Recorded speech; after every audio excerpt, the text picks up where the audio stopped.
নজর রাখবো। বোলপুরে আইটিবিপির অফিসারের বাড়িতে হামলা। আইটিবিপি ডেপুটি কমান্ড্যান্টের বাড়িতে হামলার অভিযোগ উঠছে। সিসি ক্যামেরা ভেঙে দেওয়ালে পেট্রোল রং, এমনটাই অভিযোগ উঠছে। স্থানীয় কয়েকজনের বিরুদ্ধে অভিযোগ উঠছে। আরো একবার জানিয়ে রাখি, বোলপুরে আইটিবিপির অফিসারের বাড়িতে হামলা, আইটিবিপির ডেপুটি কমান্ড্যান্টের বাড়িতে হামলার অভিযোগ।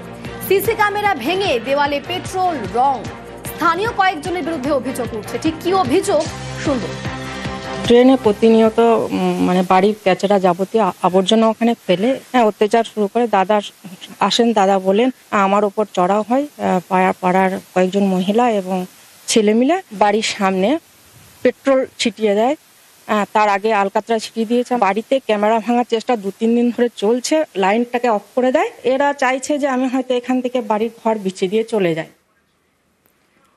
সেই সিসি ক্যামেরার ফুটেজ আমাদের হাতে এসেছে। দেখুন, রীতিমতো কালি ছোড়া হচ্ছে।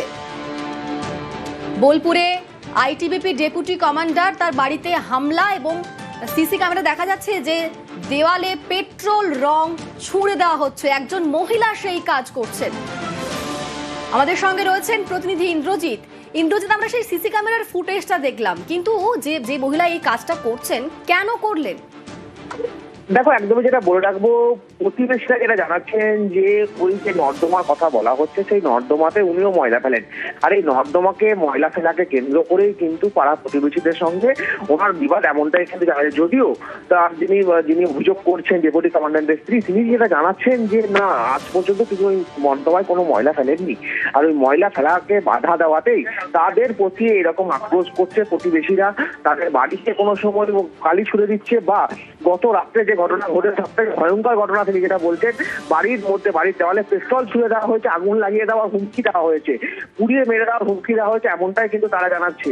অর্থাৎ পুলিশের কাছে তারা অভিযোগ জানিয়েছে। এখনো পর্যন্ত পুলিশ কিন্তু কোনো ব্যবস্থা দেয়নি।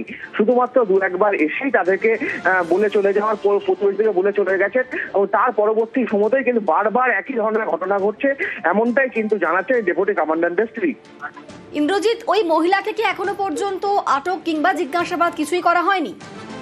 দেখো, এখনো পর্যন্ত যেটা জানানো হচ্ছে পুলিশের পক্ষ থেকে, না এখনো পর্যন্ত কিন্তু কাউকে গ্রেপ্তার বা আটক কোনো কিছুই করা হয়নি।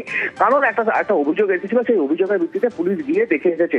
তাছাড়া কোনো কিন্তু কাউকে আটক বা কাউকে জিজ্ঞাসাবাদ কোনো কিন্তু কিছু করা হয়নি, এমনটাই কিন্তু জানাচ্ছেন ডেপুটি কমান্ড্যান্টের স্ত্রী। এবং ডেপুটি কমান্ড্যান্ট নিজেও আমাদের সঙ্গে ফোনে কথা বলেছিলেন, তিনিও কিন্তু একই কথাই জানিয়েছেন।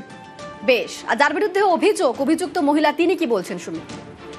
খালি কিছু হচ্ছে, মানুষের বাচ্চা খেলতে দিচ্ছে না রাস্তাতে, বাচ্চা দিকে জল ছিটিয়ে দিচ্ছে, ওপর থেকে কেউ রাস্তা ঝাড় দিচ্ছে, তাকে জল ছিটিয়ে দিচ্ছে।